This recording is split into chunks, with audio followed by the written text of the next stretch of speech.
دائما وابدا كنا نتحدث كثيرا عن اهميه البحث العلمي والابحاث والاهتمام بالشباب، ودائما نقول ان اي دوله تريد ان تسير في رقب الدول المتقدمه لابد من الاهتمام بالبحث العلمي. طلاب مصر يعرضون اختراعاتهم في أكبر مسابقة للعلوم والهندسة.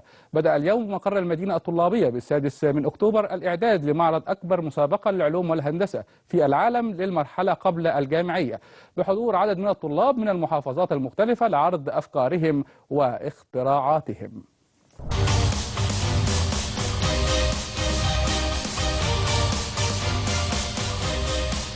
من محافظات مصر المختلفة حضر الطلاب لعرض اختراعاتهم وأفكارهم داخل أكبر مسابقة للعلوم والهندسة في العالم للمرحلة قبل الجامعية، بفرص لتمثيل مصر في المسابقة الدولية. عدسة مباشر من القاهرة تجولت ورصدت ما أنجزه طلاب المرحلة الثانوية قبل بدء المعرض المقرر له أن يستمر إلى الثلاثاء القادم برعاية وزارة التربية والتعليم في المدينة الطلابية بأكتوبر.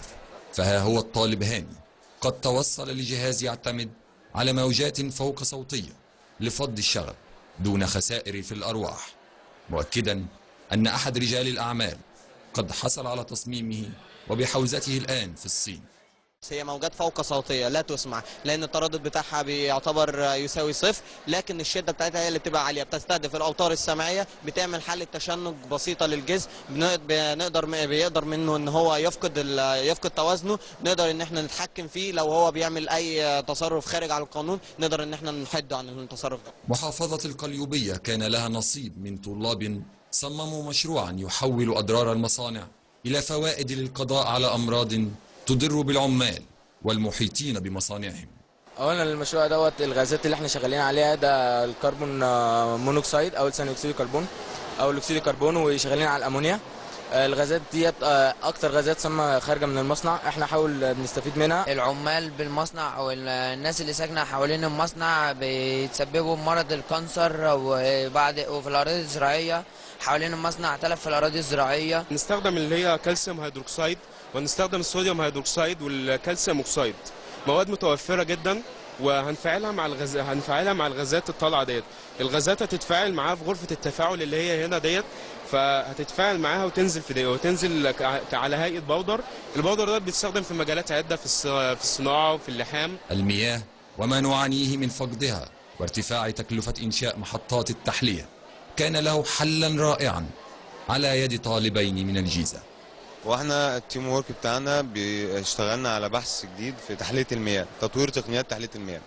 حاليا التقنيات الموجوده حاليا بتستهلك كميات طاقه ضخمه وتكلفه عاليه بتصل من 250 الى 1 مليار دولار، ودي تكلفه يعني باهظه بالنسبه للدول الفقيره مائيا انها ما تقدرش تنتج تقنيات تحليه مياه توفر بيها للثروات البشريه اللي عندها عشان تديها مياه. فاحنا وجدنا فكره بسيطه جدا وجديده الا وهي الكهرباء الساكنه. الشحنات الساكنه او شحنات الكهرباء الساكنه قدرنا نجيب معدن الالومنيوم نشحنه بالشحنات دي، ونقدر نحطه في الميه يقوم عامل عمليه جذب لجزيئات الملح ما بين فراغات او ما بين الميه، فيعمل عمليه ترسيب بنسبه 98% لمراحل الجهاز بتاعنا. ابنة الفيوم التي لم تنهي بعد الصف الأول الثانوي تقترب من علاج مرض التوحد عبر عقار ترغب في طرحه بمصر لرفع المعاناة عن أسر بأكملها. ابتديت فعلا ان انا الاقي ماده ان انا هعالج بيها الخلل انا تبعت فرديه في البحث اسمها الفرديه البيوكيميائيه، اللي هي بتقول ان بيكون في خلل بيحدث في النواقل العصبيه زي الدوبامين والسيروتونين. في الشخص العادي ان بيكون في نسبه معينه من الدوبامين ما بين الجهاز العصبي المركزي وما بين المخ. في الشخص اللي عنده اوتيزم او توحد بتكون النسبه دي متركزه في الجهاز العصبي المركزي. يبقى انا كان في شغلي ان انا المفروض الاقي ماده تحفز الماده المتركزه اللي هي الدوبامين بحيث ان هي توصل للمخ. ابتديت فعلا ان انا الاقي ممكن تبقى العوامل الحافزه او المنشطه ان هي تدخل على الجهاز العصبي مباشره، في نفس الوقت هتفيد الجهاز العصبي ومش هتضر اي عضو تاني من اعضاء الجسم. كل هذا واكثر في معرض يستمر لايام نتابعه لمعرفه قدرات ابناء مصر.